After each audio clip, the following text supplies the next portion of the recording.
నమస్కారం అండి. నాకు సరిగ్గా మాట్లాడటం బాగా, అందుకని మీరు క్షమించాలి, ఎక్కువ మాట్లాడాను.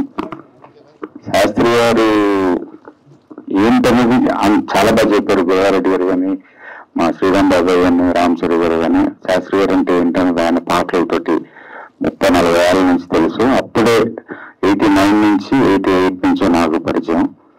అదృష్టం, నాకు దొరికిన మహా అదృష్టం. ఏ రకమైన అర్హత లేకపోయినా ఆయన కొడుకు కింద తీసుకున్నారు ఇంట్లోనే. వాళ్ళు ఇంట్లోనే బయలుదేరడం ఆయన ఉండే ఒక ధైర్యం. యాక్చువల్గా ఒక 6-7 నెలల నుంచే సినిమా స్టార్ట్ చేద్దాం, కొత్త సినిమా స్టార్ట్ చేద్దాం, కానీ నాకు పాటలు ఏం చేయాలో అర్థం కావట్లేదు.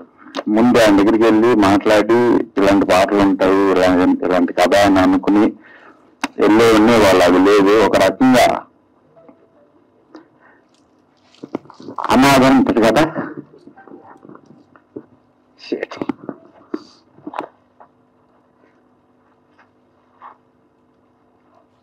ఒకసారి రామచరి గారు పట్టింది 2.5-3 years నుంచి ఆల్మోస్ట్. పాపం తర్వాత పార్టీ అండ్ సపోర్ట్ చేసిన అందరికీ